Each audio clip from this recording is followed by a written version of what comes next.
What Do You Want Your Dog to Do with Jay Schaefer is presented by Schaefer's IGA. So this is Bender, and he's about 1.5 years old.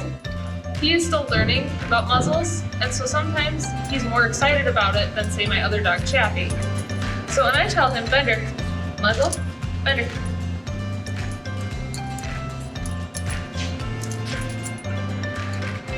Watch me do that one. Sometimes you need to reward them more in order to get a reward or a response out of them. Muzzle. There we go. And that's what you want. You want them to willingly stick their head into the muzzle when you start. Bender, muzzle. Perfect. Bender, muzzle. Good boy. Sit. Hey.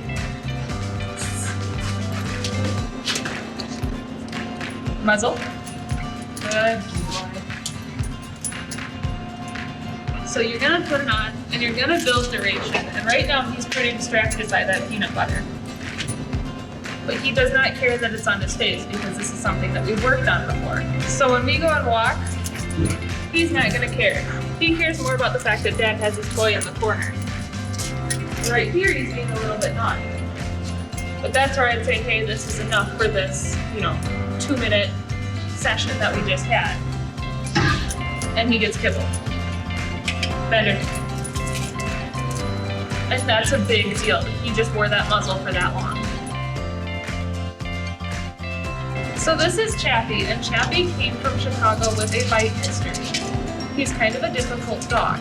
Some of the traits that he had when I first got him was he was reactive and he'd go after other people. So right now, he's kind of worked up.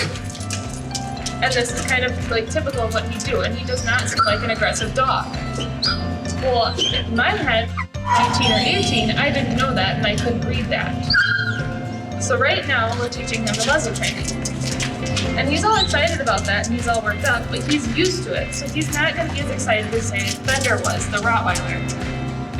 So when I go to put it on him, I gently grab his face, I just slide it over his head, and I put it on. I make sure his ears are tucked in, and I make sure the muzzle isn't rubbing his eyes or anything like that. So they can still drink through their muzzle. Muzzle training is not bad.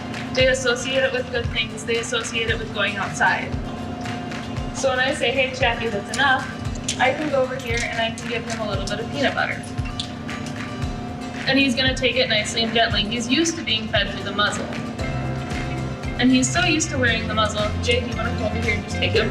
Chappie has met me a couple times, not a lot. I'm essentially a stranger, but he's completely safe to have out in public because even if I did something wrong, accidentally stepped on his toe or something else upset him,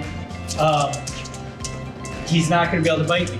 Having a dog wear a muzzle is not like making a Hannibal Lecter situation. It's safety. Think of it more like a helmet on a kid who's competing in BMX or skiing downhill. You wouldn't let your kid do something dangerous without a helmet to protect them. Don't have your dog who has issues out in public without a muzzle to protect the dog and people. What do you think, Chappie? Wanna go for a walk? Let's go. So here's the test.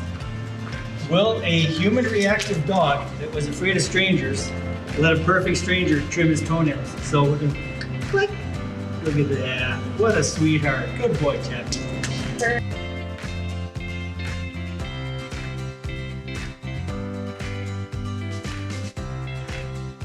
Gracie is really difficult to cut her toenails, and I don't want to get bit. Here, baby.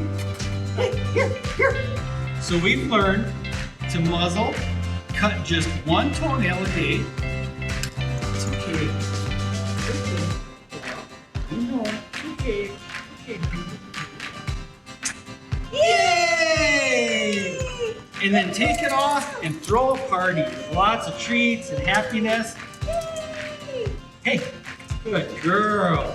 Can we do one more? Can we do one more? Come on, sit.